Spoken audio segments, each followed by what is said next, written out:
Entrepreneur, author, and financial consultant Mark Bernstein helps high-performing entrepreneurial business owners create a vision for the future and follow through on their goals and intentions. Ange Honorato is a business growth strategist who blends psychology and business together to create conscious leaders and business owners who impact the world.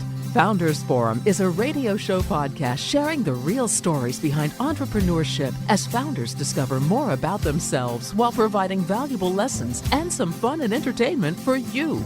Now, here's Mark and Ange. Good morning, Arlo. Good morning, America. It's a beautiful day in Philadelphia today. Welcome to Founders Forum. And, I'm going to reverse what I said in our prep. I'm going to go right into introducing Leila and get her involved in the conversation right away. So our guest today, we have a little theme around this, is Leila Mitchell, who came down from Boston to be on our show in suburban Philadelphia. And Leila has over 30 years of design and academic experience, and she's the founder and creative director of LLM Design out of Boston. And she's worn many different hats, including architect, graphic designer, brand and marketing strategist, business owner, and professor. She's an expert at communicating identity and information to shape experiences that connect people to place. And as founder of creative director of LLM Design, she's consistently challenging her team and students to articulate the value of thoughtful design to deliver successful solutions. And because of my music bent, I have to tell you that she also is a singer and cowbell player for the Lazy Susans, and we'll get into that. And prior to that, her experience was karaoke queen, so I just had to say that. Good morning, Leila. Good morning. Hey, so the Boston, Philadelphia, I was thinking about this. There's a lot of connections between Boston and Philadelphia. Some competitive, they're the ones we think of, especially in sports. Some cooperative.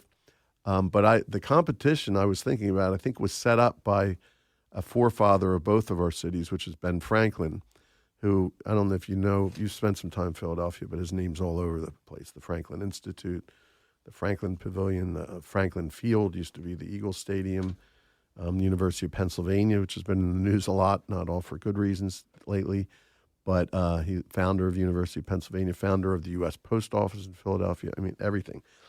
So, but he also spent a lot of his time, I think more or less equal time in Boston, and he endowed money to both cities at his death, and both of them still have the Franklin Foundation money going, except Boston has many times the amount of money that Philadelphia has, because I've read articles and dug into it a little bit. They've been a lot smarter with the money. So kudos to Boston on that. Kudos to the Eagles beating the Patriots last time they met in the Super Bowl. But had to throw that in there, of course. Yeah, we can't let that slide. Right, that would do you disservice to Philly. But that was after we were beaten before, and lots happened since then. So we'll see what happens with all that. But great sports town. I rooted for the Red Sox the first time they won the World Series. I feel like everybody did. Yeah, kind of had to like that. So you're a Boston sports fan, obviously. I've been there for about 22 years, and I think, we always talk about how my three kids have never really struggled in the ways that many Bostonians have in the past. Over the last 20 years, we've had some pretty good results, whether it's basketball, hockey, baseball, or football. So I think now the Patriots are sort of showing a little bit of discomfort, and so I think that's a good thing. That's a mild way to put it. Yeah. It's about time they did. 2-9 or whatever. Right. Been there, done that. Yes, exactly. Welcome to our pain. Well, welcome to Philadelphia. Yeah. Although I was thinking about it as you said it. My kids have had a pretty good experience too. Mm-hmm. At least a Super Bowl championship and a World Series championship, and a lot of disappointing contending seasons. Yes, thank you for having me down here. I have to give a shout out to my Uber driver, Letitia, in the gray Kia. She was so sweet. Gave me a really great education on the cheesesteak, which I actually unfortunately called in the car at steak and cheese. Oh, very not supposed to say that. Yeah. She also talked to me about how it should be served and where to go, and I think it's the SPK, the salt, pepper, ketchup. And it also has mayonnaise. That's right, and onions, or just or whiz wit, right? Depends. Yeah, it depends. Okay. So very, I've only been here less than 24 hours, and just extremely friendly friendly town. Everybody that I've met. You did go to Gino's, I saw. I did go to Gino's, which I heard is a little touristy, I suppose, and there's some underground places to go versus the tourist. Well, you can get the T-shirt, Pat or Gino's. And, After the show, I'll give you some other names. Places to go. So. Yeah. No, it was great. It was fantastic, and cousin from up in Boston, we've come down and welcomed ourselves down here. Very nice. So your cousin came with you? No. Oh, you have a cousin. No, I'm repeating I'm repeating the beer commercial where it's your cousin from Boston. Right. That's how we know everybody knows that. Yeah. Got it. We're also talking about music out of Boston and Philly, and both are very illustrious music cities, but don't have as many big names as you would think. But we're over the last 30 years, I guess the Hooters may be the biggest band. Mm-hmm. But artists, we've had Taylor Swift, who's from suburban Philadelphia, who might arguably be the biggest artist in the world right now. Yes. And also Pink, who is Angie's favorite, right? Yeah, shout out to my girl Alicia from Doylestown, Pennsylvania. Yeah. So and then you've had the Cars, you've had Boston, you've had a lot of really great underground 80s bands coming out of the club scene in Cambridge and Boston, Arlington, and so forth. And of course, Berkeley College of Music has some great grads. Yep, that was. I actually, Lee Berkeley and I was a music major, and when in law school I wrote a book on copyright law, and I wanted to go to Berkeley. I never made it there, but I actually had conversations with him about copyright law and wrote a paper, and he reviewed it for me. And so I was fortunate to know him a little bit over the phone, at least at that point anyway. So pretty cool. It's a great music school. So tell us about your journey from, I know you grew up in Virginia, to where you are today. It's a loaded question, but it is a loaded question, but I love talking about it. I think one of the things that I've grown into comfortability is my identity and sort of where I've come from and where I want to go. And and Angie, I love your water bottle. I want to sort of awaken the artist within is what it says in the water bottle. And I think that's kind of where, like, it was a great motto to have and to sort of think about yourself as a creative person. So it kind of all starts in rural Virginia as a young Leila Lee, not Mitchell. Mitchell's my married name. And I know this is a radio show and you're not really looking at me, but I am of mixed race. And growing up in the 80s in rural Virginia, there were definitely groups that, you try to figure like, where do I belong? I was lucky enough to be the type of person that moved around or traveled between all the different groups. I was very comfortable, whether it was the jocks, the athletes, the smart kids, the white kids, the black kids, the Asian kids. I was very comfortable in kind of moving around to those spaces and gathering characteristics of building myself within those. But as a daughter of Chinese Jamaican parents, the question of what do you want to do when you grow up was pretty straightforward. Doctor, lawyer, engineer. And so those paths were kind of set out, academically. What do you need to do to get there? And so I followed suit. In undergrad, I went to the University of Virginia. Fantastic experience. I right away went into architecture. I didn't feel like there was room for discovery. I needed to make my path as it was created from when I was younger, from my parents and my culture. And architecture was a safe label. Amazing experience there. I really began to let my artists awaken, as your water bottle says.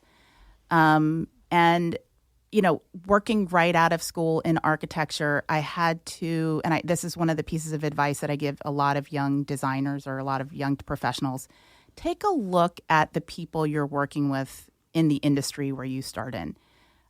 Look at the principals, look at the owners. Is that where you want to be? Is that how you want to live? And it could be, but you really need to evaluate what is it that makes you tick, and is this the right path for you? So that started my lifelong journey of learning.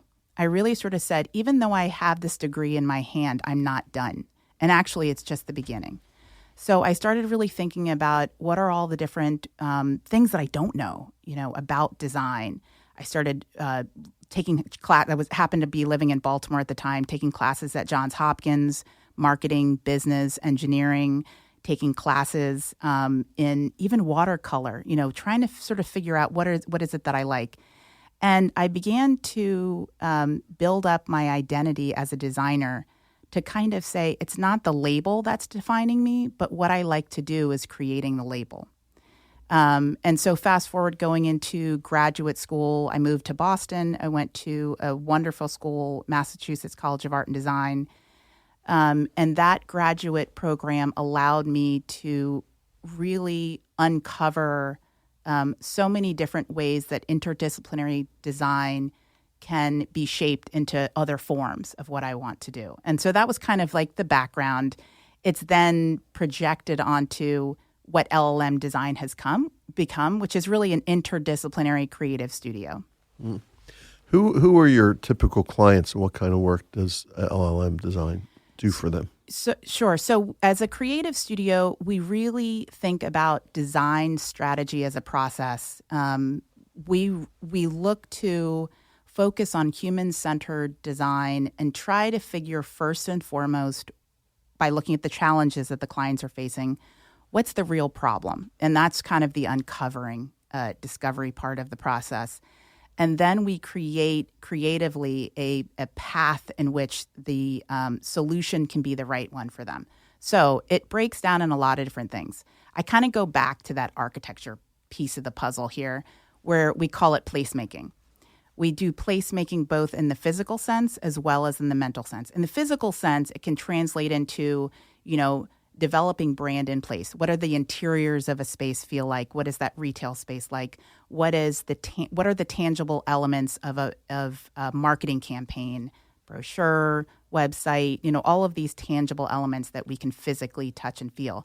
The intangible or the mental place resides within our mind.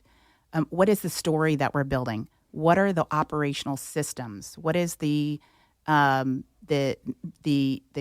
community culture campaign that we need to create? So those might be the end solutions, but it's always kind of the same design strategy process that begins with discovery and understanding, taking into account human empathy, and then delivering a solution. So the types, going back to your question, the types of clients that I've worked with everyone in commercial real estate, trying to understand what to do with this space, how to build for, a better client, what the tenants are looking for, all the way to entities like the YMCA of Greater Boston, or a community health center, thinking about what is the experience that our patients really want to have as they're walking in the front door? What is it like for a non-English speaking mother of a baby who's sick and they need help? Can they get the help that they need quickly, and how does that feel as a community center? So those are the kinds of things that we like to dig into. What I love about what you're describing is you talked about in your own life when you were younger, you felt like your path was kind of carved out, so to speak. So I love the way that you're bringing this into your work today, where you're purposely taking your clients on a journey for them to determine what is the right path and kind of carve that out. And after the break, we'll talk a little bit about Awaken the Artist Within, because it's related, I think, a lot to how you incorporate your culture and creativity. But I just wanted to point out, is that kind of a conscious thing for yourself, that you feel like when you're meeting with clients that you can draw upon some of that sort of past experience and really bring that experience first to the client and then obviously their end product? Yes. I think going in with the conviction and belief that better solutions are made through that discovery has been my successful way of dealing with clients, not coming in with the prescribed solution. Unfortunately, many clients come to you and sort of say, we want X, Y, and Z. Can you just make this thing for us? And I have to back it up way back and say, why is it that you want this? What is it actually is the real challenge of what you're trying to do? And, in layman's terms, that might not have been a brochure. That actually maybe was a kiosk that is in a public-facing area and an event, and not necessarily this printed piece that you thought you had to have. So again, it's backing it up a little bit and saying, let's not create that prescribed path that your competitors have. Let's create something completely different. and something at the core of what's needed. But it really starts with, what are you about, meaning the customer? Yeah. What message are you trying to get across? And then you have to start figuring out who is your audience, I'm sure, and how do you get that message across the best way. And the media, as you say, might end up being completely different from what they originally imagined. That's right. So there's a lot of parallels to what I do with what I call fiscal therapy, with financial planning, and with what Ange does. So in a way, we're all doing some amount. We don't hold ourselves out this way, and I don't pretend to be this, but it's kind of like life coaching to a certain extent. It's helping people become in alignment with who they are and what they want, and having the tools in our specific industries and trades to help them get there. Right. And the one thing that I see that connection is, we all want to collaborate. We all want to connect with other human beings. And I think the best way to do that is to understand the empathy, to understand who it is we're talking to, who that customer is, what their beliefs are, what's important to them, and then begin to communicate with them in a way that is special. Yeah, I think it's really important to, as Mark said, in all of our businesses, what I try to do for people is say, you're not just here to buy something. We're designed to help them go on a transformational journey. Oh, I love that. Yes. Right? Whether it's a product or a space or, whatever. That I think experience. that's the most important piece. Yep. So this is a real great time. I'm trying to get TJ's attention to take a quick 1-minute break for our commercial. We've covered a lot of ground, and we're going to cover a lot more, I can tell, in the remaining time that we have. Establishing a self-directed Roth IRA or other self-directed retirement plan offers access to investment options usually only available to well-connected or wealthy individuals. Anyone can build wealth and achieve tax-free income for life and financial freedom without the inordinate risk of speculative investing, securities trading, exotic financial instruments, or hoping for the best from the stock market. Since their start in 2003, Camaplan has come to be synonymous with expertise, flexibility, responsiveness, and diversity in investment choices. They provide innovative investment opportunities for investors seeking direct control and more choices in how they deploy their investment capital. Camaplan doesn't just make it possible to invest in alternative assets, they also teach investors how to put their money to work. Take the road to financial freedom today. Go to camaplan.com/IRA. So we are back on Founders Forum, and we have a lot to cover, so let's get right into it. So Leila, I appreciate your story. Is a great story of how you got there, how you've gotten there. I have a couple different things I want to ask you, but one is, in terms of building your business and your vision for your business, what kind of obstacles did you face, and what did you use to overcome them? Yeah. So, I mean, again, I talked a little bit about that prescribed pathway that, what is the right way to start a business? What's the right way to make money? And so struggling with that, and also being a very highly creative person and design individual, you struggle with how do we make that money? And at the same time, how do you make something meaningful? And so that has been a constant battle for me as a 100% owner, not really having that partner to kind of, partner inside of me, I guess, but partner to sort of say, these is the trajectory we need to go. This is sort of the operations that needs to happen to make money fiscally.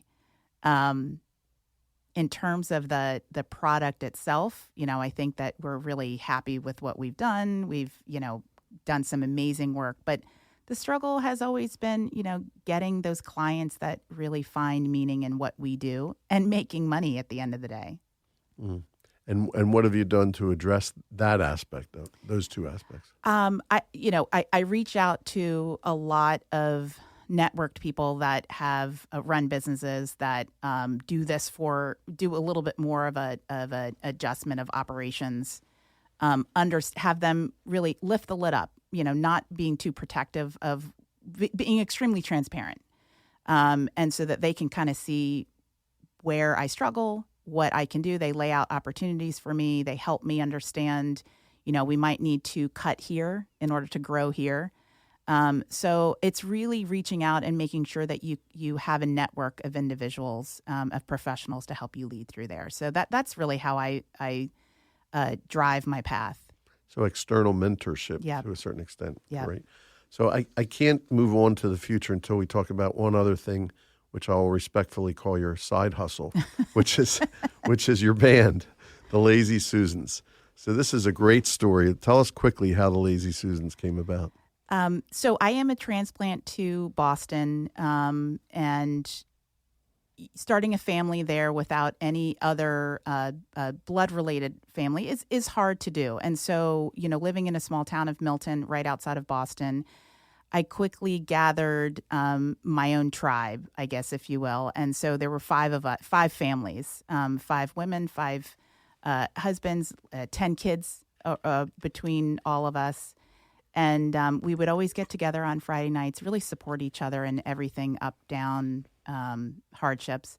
But on Friday nights, we would always get together for pizza, and we would always have music around. That was something that always happened. A lot of the fathers and then eventually kids played music, played in bands, were in plays. And inevitably, the moms were in the kitchen and, cleaning up or just talking about life. And then during COVID, time opened up where we didn't have to run around and take kids to soccer practice or go to PTO meetings and so forth. And we said, we should start a band, because we sang karaoke, things like that. And we would get on some of the drums. And so the 5 of us are pretty high-stake individuals, and we like to challenge ourselves. And so 3 out of 5 of us have never had any musical lessons.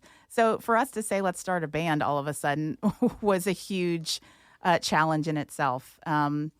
But we started this band. We each kind of took up our own instruments. We decided to rotate. And so I kind of came up with the identity of the Lazy Susans, because it's that thing that sits on your table and rotates. We happen to be sitting around a kitchen table as well. It's all related. It's all related in the experience. And so 3 years ago, we decided to play at a local Porch Fest in Milton, and we learned 7 songs. We focused, and we did it, and we had a great crowd. And in short order, you ended up on national television. Exactly. In the past 3 years, we've been able to tell our story in a number of different ways, whether that was on a Kelly Clarkson show or whether that was on. That's where I became your first fan. Yeah. I saw that. Or just a radio show, and it's been surreal. It's been pretty cool. It's an amazing journey, and there's possibly a film in the works, if we're allowed to. There is. We actually are on a path of a potential film happening. It's wild. It's wild. Tapping which is into wild. the inner child creativity. Yeah. Well, I think you're my observation, just from hearing the stories and seeing the little bit on Kelly Clarkson and all that, is that you are not but a driving force in the band. And I think your creative impulse and being open to the artist within might have something to do with that. So, yeah. It's luckily, being in a collaborative effort like that, it's the recognition, and this is something that I tell my students or young designers or anyone who's sort of asking for advice is, the most important thing is not only to recognize what you're great at, but what you're not great at. That is very, very important. And so once you figure that out and you come to terms with that, gather people around you that fill that hole. And I think the 5 of us, or any team that I'm on, really kind of creates a meshed network of a really strong sum of all of our parts. And I think that helps in Lazy Susans as well. That's wonderful. So we don't have a lot of time left. I told you it was going to go really fast. I know. But I do want to ask you about your 3-year vision. If this were 2026, you're looking back on the last 3 years, what would have to happen for you to feel that was a great time in your life through whatever categories of life you want to discuss? What would that look like? So I'm entering into my 10-year, I can't believe it, at LLM Design. And I think it's a ripe moment of kind of thinking about, how I'm transforming the ship that I'm on. What is my next, where do I navigate in my next path? How am I building it? What my team is going to be. So in 3 years, I think that we're going to dive a little bit more into heavier design strategy, a little bit more of those soft design solutions. I very much want to tackle some heavier subject matters like redesigning higher ed as an institution, or really thinking about, healthcare as a service. And so, working with clients like that is something that I seek to really make a difference in what I do. And so I think that's where I see myself. In terms of success, I always think about how do I want to feel when I wake up in the morning, and is it something that I still want to be doing? Am I excited about it? Am I proud of it? And so for me, that's where I want to feel really good. Yeah. And before we wrap up, I know we've got just another minute and a half left, but I just want to make reference of the Awaken the Artist Within, which you pointed out, because your entire story, this is a movement and a business I'm part of that we do retreats and masterminds and teach people to tap into that inner creativity as a child, right? And being able to express that. So I love your entire story as the embodiment of that. And last quick question, if you look back, what would you say to your younger self if you say, follow that gift, follow your art inside? I think one of the things that this next generation coming up, I've noticed that they don't have is this idea of risk and resilience. Risk is something that is super scary. If we don't know how to fail, we don't know how to take it. And I think that is so much more important than getting the winning ribbon, is taking that risk. And so that builds up the resilience. That builds up the fire inside of you to keep going. So I would say that's what I would keep telling my younger self. I love it. Fail forward, basically. Yep. Yeah. Awesome. Well, this has been incredible. I think it's another one we should have. We need a part two. We do have 30 seconds. Your legacy. Tell us about your legacy. We have 30 seconds. The legacy, what I love is when students, especially, young female designers or people that I've mentored or even people that I've worked with, come up to me and say, I remember something you said to me and it's made me inspired. I remember working with you and the experience was really opened my eyes to something completely different. So that's what I would like. I don't need a product out there. I don't need an amazing award-winning design. I would rather have a feeling reside in the people that I've touched. Leila Lee Mitchell, it's been a pleasure to have you here today. It's really been an enjoyable experience. Please come back. Loved it. Yep. Let us know next time you're in Philly. All the we'll do it again. Cheesesteaks. We'll give you a list. Well, that's it for today on Founders Forum. Thanks so much for being here, Leila. Thank you for being here, Ange. Thank you all for listening, and have a wonderful day.